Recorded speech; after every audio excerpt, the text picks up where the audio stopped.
Bonjour à tous et bienvenue sur le plateau de Génération Cannabis. C'est le dernier jour de la semaine, mais c'est pas grave. On est là pour vous faire vivre une super après-midi avec plein de cadeaux et plein d'invités. Comment ça va, Meryl? Ça va et toi? Mais c'est le dernier jour de la semaine, mais c'est une bonne nouvelle aussi. C'est une bonne nouvelle pour tout le monde. Mais oui, parce que j'ai un petit programme sympathique à proposer également. Restez avec nous. À tout de suite.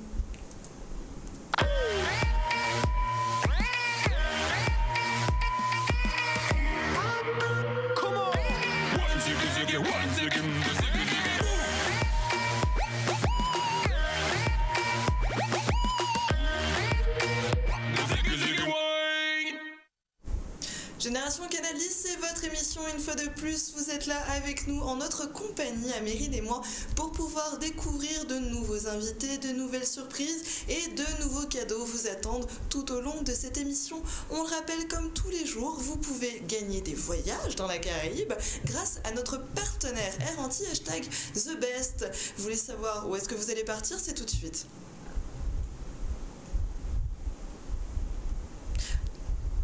C'est l'heure de jouer et de gagner de nombreux cadeaux et un billet d'avion pour voyager dans plus de 15 destinations au choix dans la Caraïbe avec Air-Anti Express. Participez à votre grand jeu Festival Trotter.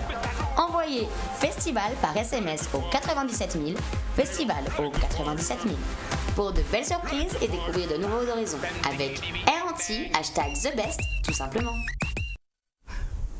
Envoyez Festival, FESTIVL, au 97 000 et partez en voyage dans la Caraïbe. Ouais, sympa, grâce à notre partenaire Air-Anti Express et notre jeu Festival Trotter. Mais c'est pas tout.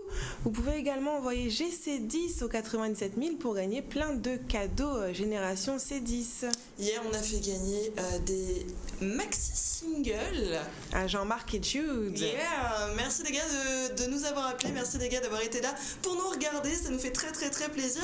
Alors, restez bien calés devant votre télé. Peut-être, qui sait, que vous aurez d'autres cadeaux à gagner aujourd'hui. Alors, téléphone à portée de main, hein? Ah oui, au taquet. Soyez le premier à dégainer. On va commencer cette émission avec notre tout premier invité. J'ai l'honneur de recevoir Monsieur Germain Grégoire, qui est auteur d'un roman qui s'appelle Ma famille déracinée. Un roman, c'est aussi une autobiographie. Je vous demande d'accueillir comme il se doit Monsieur Grégoire. Comment allez-vous? Merci, je vais très bien. Je suis très honoré d'être parmi vous et je vous remercie.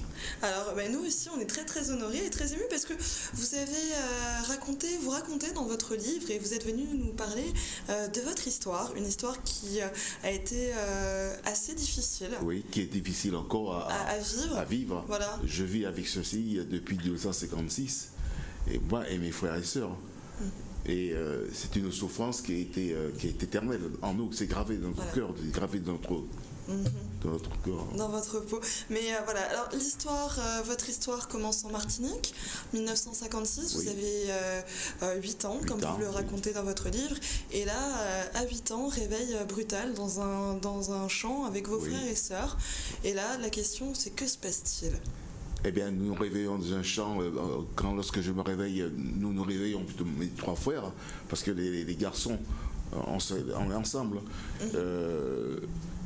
Je pose la question, mais où sommes-nous? Et le gars me répondra, vous êtes à la Tracée. Je vais, c'est quoi la Tracée? Il me dira, c'est une maison d'enfants qui sont pas sages. Oh. Et puis au bout d'un moment, il finit, il faut arracher l'herbe comme ça, il faisait voir. Et puis on arrache l'herbe, on ne comprend pas. On a encore des effets bizarres. Oui. Et puis on nous fait monter dans une voiture.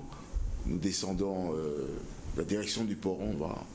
Les gens s'écartent au passage de ce véhicule.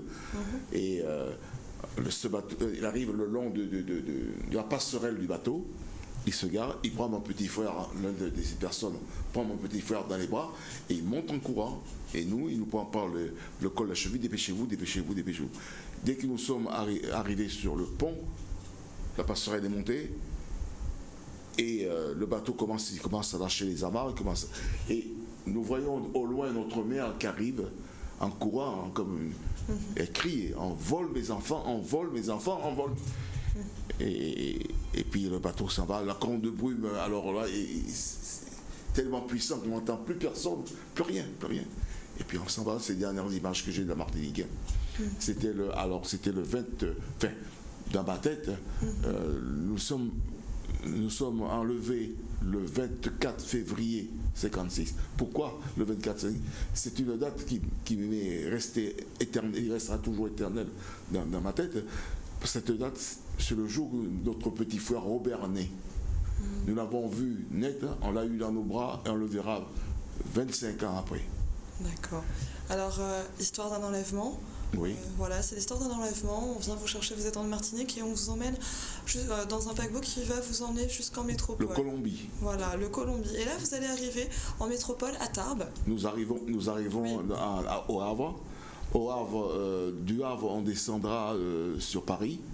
Sur Paris. Mais lorsque nous sommes arrivés au Havre, nous sommes restés à peu près plus d'une heure sur le bateau, le temps que de nous préparer, parce que c'était l'hiver le plus froid de France à cette époque.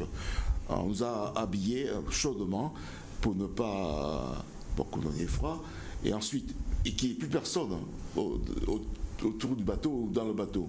Il a fallu que ce soit vide. Et le commandant ou le lieutenant, je ne sais pas qui est-ce, qui est venu nous donner vous pouvez partir maintenant. Et puis nous sommes descendus, un taxi nous attendait. Nous sommes montés dans le taxi, direction la gare de Saint-Lazare, où nous arriverons à Paris, à la gare Saint-Lazare. Et de là, nous coucherons une première nuit dans une famille à Paris. Et ensuite, on prendra le train pour Tarbes, de la Haute-Pyrénées. D'accord. Et là, vous arrivez à Tarbes et vous commencez une nouvelle vie. Disons, déjà, nous arrivons à Tarbes, il y a un taxi qui nous attend de nouveau. Et lorsque Rachel, je parle de Rachel, parce que je ne cite pas le nom pour l'instant, Rachel dira au taxi... Votre sœur? Non, Rachel, c'est la personne qui nous a recueillis, qui est venue nous chercher au Havre. Et c'est une personne qui a une pointure très puissante sur Tarbes. Elle connaît tout le monde, elle connaît tous les hommes politiques, elle connaît tout le monde. Et donc, elle travaillait dans l'administration. Voilà. Et elle dit à M. Poc, le chauffeur de taxi, à la maison. Et ce monsieur nous amène directement à la maison, 17 rue Rabon, où nous resterons quelques temps, le temps de faire connaissance de certaines personnes politiques. Il fallait qu'on dise merci. On disait merci. Pourquoi dire merci? Pourquoi? Alors, vous êtes jeune, vous avez 8 ans, mais vos frères et sœurs, ils ont quel âge à cette époque-là? Mon frère est né à 9 ans et demi et mon petit frère à 4 ans. D'accord. Donc là, vous êtes que tous les trois? Oui, tous les trois. Vous ne savez pas où sont vos sœurs? Nous pensons que nos sœurs sont avec notre mère. Nous ne saurons qu'en 1960 que nos sœurs elles étaient enfermées à l'orphelinat du Mordon Rouge, à la Délivrande. École où Rachel Carassus, c'est un nom maintenant, a fréquenté, puisque M. Carassus, Jean-Marie Carassus, était le premier maire du Mordon Rouge en 1891, jusqu'à après l'éruption du volcan de 1902. D'accord. Et là, donc vous vous retrouvez chez cette dame, tous les trois. Vous ne savez pas, vous êtes perdus, vous ne savez pas trop ce qui se passe. Mais ça va, on est perdu. Alors pour commencer, on nous met dans une colonie de vacances, parce que les vacances arrivent très vite. Parce qu'à l'époque, on partait en vacances de juin à septembre. Bon, on nous met en mois de juin en vacances, et puis le temps peut-être de nous mettre dans le bain, et puis après on nous enferme dans les orphelinats. On passera notre jeunesse dans les orphelinats, avec des prêtres. Voilà, et là la question qui se pose, c'est pourquoi? Et aujourd'hui encore, vous ne savez pas. Je ne sais pas, mais, mais avec les documents que j'ai, d'ailleurs je me promène toujours avec mes documents parce qu'il y a des preuves partout. Ils ont fait signer à mon père des documents dont mon père était en Martinique. Il était entrepreneur des pompes funèbres, mais c'était un homme qui avait hérité de cette entreprise de M. Sezébi, qui était le propriétaire, et que ses enfants ne voulaient pas faire le comptement, ne voulaient pas faire ce travail. Mon père, c'était un ouvrier capable. On lui a offert cette entreprise, et en plus de cette entreprise, il y avait le coin garage, parce que mon père était garagiste, mécanicien de son métier. D'accord. Voilà. Alors, du coup, vous racontez, voilà, vous avez cette vie, vous évoluez. Au final, vous écrivez un livre dans lequel vous racontez plus en détail votre histoire et dans lequel vous cherchez encore des réponses à toutes ces questions. Voilà, beaucoup de questions se posent. Pourquoi alors les questions, je m'en suis posé toute ma vie. Voilà. Bon, déjà, j'étais dans la marine marchande, bon, j'ai voyagé beaucoup, et ce qui m'a permis de mémoriser en mer toute ma vie. J'ai tout remis par case par case. Ah ouais, du coup, voilà, vous aviez le temps. J'avais le temps. Et pour comprendre. Et je n'ai toujours pas compris, mais si maintenant. Ouais. Et ce n'est qu'en 2014, lorsque nous sommes allés à l'Assemblée nationale, on a été reçus par les ministres et les députés, où je vais à la DAS chercher mon dossier, parce que j'avais fait toutes les écoles pour retrouver, j'ai rien retrouvé, sauf à la DAS.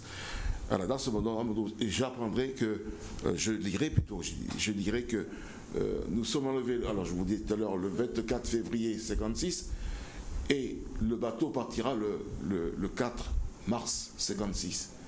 Qu'est-ce qu'ils ont fait de nous pendant ces 8 jours ? Entre-temps, que s'est-il passé ? Qu'est-ce qu'ils ont fait de nous ? Alors beaucoup de questions se posent, une histoire vraiment à rebondissement, beaucoup d'émotions aussi, énormément quand on entend cette histoire, parce que c'est une histoire vécue. Oui. Voilà, on se demande est-ce que ça peut pas nous arriver à nous. Alors c'est évidemment un livre dur. C'est un témoignage. Voilà, c'est un témoignage très dur. C'est comme voilà, vous le dites aussi dans le résumé, voilà, en 4e de couverture, ce n'est pas sans rappeler l'histoire des enfants de la Réunion, voilà, des enfants qui enfants dans la Réunion, les enfants de la Creuse, dont je me suis, étant seul avec mes frères et sœurs, je me suis rapproché d'eux. Nous sommes tous des amis. Oui. On a travaillé ensemble. Ils ont eu besoin de moi parce que je suis l'un des seuls à avoir des dossiers. Ils ont eu besoin de moi pour pouvoir monter, on a monté une fédération, parce que j'ai une association sur Tarbes où j'habite, et nous avons monté une fédération ensemble. Ouais. Alors, votre livre, qui s'intitule Ma famille déracinée, voilà, raconte votre histoire, et l'histoire de cet enlèvement jusqu'à récemment, votre évolution, votre vie, ce que vous êtes devenu. Vous avez aussi à l'intérieur, il y a quelques archives, des journaux, voilà, des journaux, des tracts, des revues de presse, etc. Des photos de famille. Voilà, ce sont des vraies photos, voilà, c'est bien vous sur la couverture avec vos frères et sœurs. Je suis à gauche. Voilà. Complètement à gauche. Ah oui. On vous reconnaît. Voilà. On va voir. Oui, à peu près 8 ans, effectivement. Donc une histoire. Cette photo, excusez-moi. Voilà. Cette photo a été prise en janvier 1956. Enfin, quelques mois, juste quelques mois avant votre enlèvement. Si vous aussi, mesdames et messieurs, vous vous êtes intéressés par les lectures de ce livre, Ma famille déracinée de Germain Grégoire, pouvons le retrouver en librairie. Oui, demain je fais des dédicaces de 11h à 13h à Jazor. À la librairie générale Jazor. Voilà, alors... Merci beaucoup d'avoir été là. Merci de nous avoir raconté une partie de votre histoire. Qui vous remercie. Si vous avez envie de connaître la fin, si vous avez envie de comprendre ce qui s'est passé dans la vie de cette famille martiniquaise qui a été déportée jusqu'en métropole pour des raisons obscures, vraiment on ne sait pas vraiment, n'hésitez pas à vous rendre dès demain à la librairie Générale Jazor à Pointe-à-Pitre afin de rencontrer Monsieur Germain Grégoire qui se fera un plaisir et qui... de par un devoir de mémoire, vous racontera l'histoire de son histoire, celle de son enfance et de l'enfance de ses frères et sœurs. Oui, tout à fait. Qui a été vraiment pas très arraché évident. de son arraché. Merci beaucoup d'avoir été présent et de nous avoir parlé, d'avoir partagé avec nous ce moment de votre vie. Merci beaucoup. C'est mon jour. Merci. Merci. Donc n'oubliez pas Ma famille déracinée, Monsieur Germain Grégoire, demain à la librairie Générale Jazor. Encore une fois, merci d'être là, présent dans Génération Cannabis. Que oui, dans notre émission, on parle de tout. Voilà, on met tout à plat et on vous parle de tous les événements, de tout ce qui se passe. Il faut que les gens soient informés. Ça peut être très très dur, mais c'est quand même une belle histoire parce qu'aujourd'hui ils sont encore là et pour nous parler, ils ont refait leur vie, ils ont réussi à avoir une famille, des enfants. On leur souhaite énormément de bonheur. Quant à nous, on se retrouve juste après une petite pause musicale avec de nouveaux invités. On parlera d'art.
laisses, tu me détestes à la fois.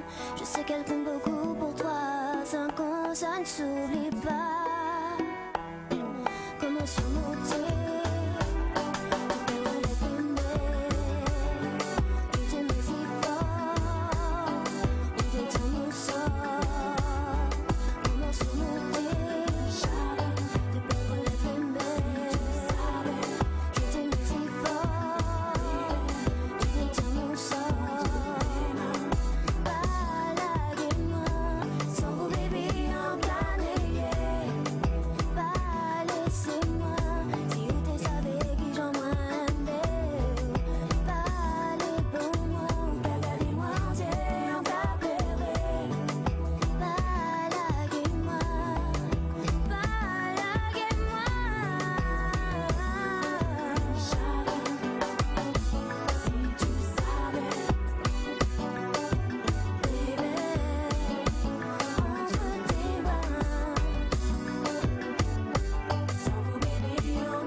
Génération Canal 10, c'est des artistes, des invités, mais aussi des associations, mais aussi de l'histoire, beaucoup d'histoire,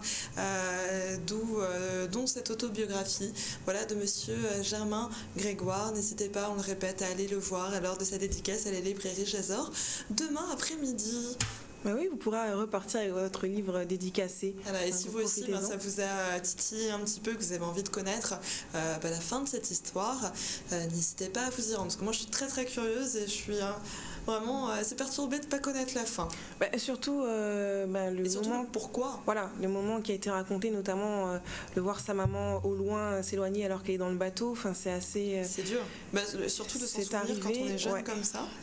C'est voilà. Exactement, c'est arrivé et ça a dû être assez traumatisant. Donc c'est pour ça aussi qu'il a peut-être eu le besoin de le mettre sur papier. Donc voilà, intéressant à découvrir. L'écriture est un exutoire aussi pour pouvoir permettre aussi, voilà, se permettre de passer à autre chose, d'évoluer, de changer. Mais il n'y a pas que la littérature. Il y a toutes sortes d'arts qui vous permettent aussi vraiment d'exprimer vos sentiments.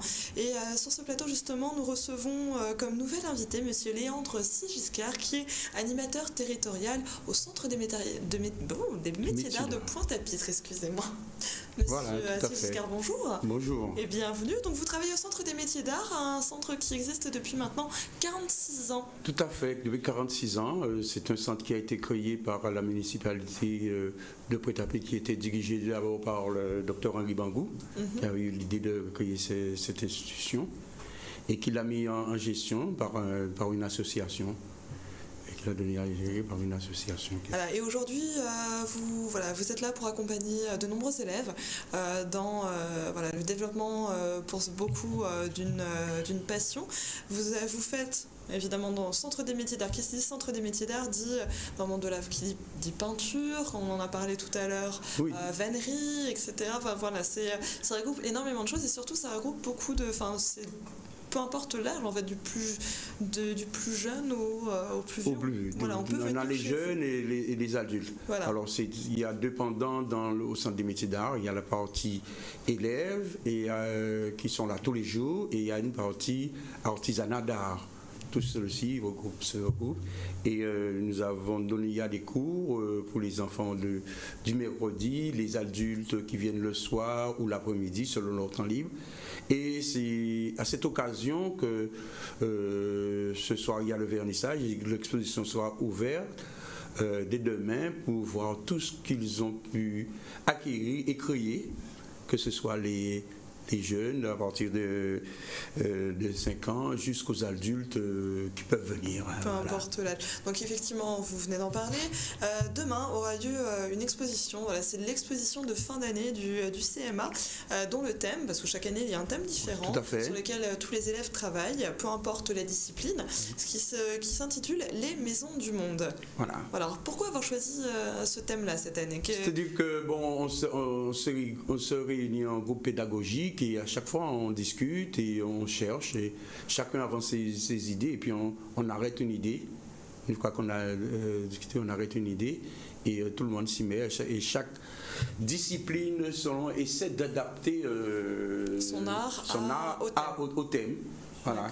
Tout le monde a été inspiré cette année par le thème. C'est parfois difficile d'entrer dans le thème, mais il y a par exemple la couture. Et la couture aussi. Il y a la couture, oui, il y a la couture, bien sûr. C'est vrai il y a que la couture, la photo, vannerie, sculpture, donc tout cela, fait un tour et nous invitons le public à découvrir cela demain. Voilà. Alors, ça a lieu du 11 au 22 juin. Du 11 au 22 juin. Avec une entrée libre. Entrée libre, tout le monde peut venir. En famille, entre amis, etc. Vous pouvez venir du 11 au 22 juin au Centre des métiers d'art pour découvrir tout ce que les élèves de ce centre ont pu réaliser autour de ce thème, les maisons du monde. Voilà, tout à fait. Et comme ça, ils verront aussi ça les inspire de venir essayer de faire aussi, de passer, de s'inspirer, de prendre les renseignements qu'il faut. Peut-être découvrir qu'ils ont aussi peut-être une nouvelle passion pour un art différent. Voilà. Là aussi, je dois vous dire que nous avons pour la classe prépa des élèves qui sont là tous les jours. Et cette année-ci, nos élèves de la classe prépa, ils partent chaque année après Pâques, là, passer les concours en métropole dans les grandes écoles d'art. Et là, nous avons pratiquement 99% des élèves qui ont réussi le concours d'entrée. Et donc à la rentrée nouvelle. C'est à peu près chaque année, c'est à peu près ça. C'est une grande fierté. Félicitations. Chaque année, nous avons soit il peut partir en Martinique aussi, mais surtout dans les différentes grandes écoles qui se trouvent Beaux-Arts, Arts appliqués, Art déco. École d'architecture, école de design, de couture et tout ça. C'est assez large. On ne peut leur souhaiter que de la réussite et vraiment, en tout cas, félicitations d'avoir réussi à aider ces élèves à pouvoir continuer et pouvoir les suivre pour pouvoir justement entrer dans les écoles de leurs rêves. Oui, voilà. Et de toute façon, il y a déjà un retour des plus anciens qui commencent à se faire sur la Guadeloupe, parce qu'il y a certains élèves qui sont professeurs d'art plastique dans l'éducation nationale. Et donc nous sommes fiers de ça, que d'avoir le retour sur investissement pour eux, que pour leur famille, bien sûr, de revenir en Guadeloupe pour montrer ce qu'ils ont un peu acquis. Et pour je ferai un petit retour sur les enfants, les adultes, où nous les incitons à créer. On montre les différentes techniques et une fois qu'on les a montré les différentes techniques, on les insiste à créer, à chercher, à découvrir, à ne pas copier ce que le professeur dit. On n'est pas là seulement pour refaire exactement les mêmes choses que tout le monde, mais vraiment pour évoluer et faire la création, développer la création. De la nouveauté. Oui. Il faut que dans cet esprit de création, on les incite beaucoup dans toutes les disciplines. En tout cas, vous avez, je sais, donc on le répète encore une fois, exposition de fin d'année du CMA qui aura lieu du 11 au 22 juin, au centre directement. C'est ouvert à tout le monde, n'hésitez pas pour pouvoir aller découvrir et redécouvrir autour de ce thème les maisons du monde. Merci beaucoup d'avoir été présent avec nous sur ce plateau. Je sais que vous êtes assez pressés parce que vous préparez aussi une autre exposition dans la foulée. On vous souhaite une grande réussite encore une fois et merci à vous d'avoir été présent. C'est moi qui vous remercie et tous les auditeurs de Canal 10. Voilà, on vous suivra de très très près. À très bientôt. Voilà, mesdames et messieurs, première partie d'émission s'achève. On se retrouve après la pub pour de nouveaux invités et de nouvelles surprises.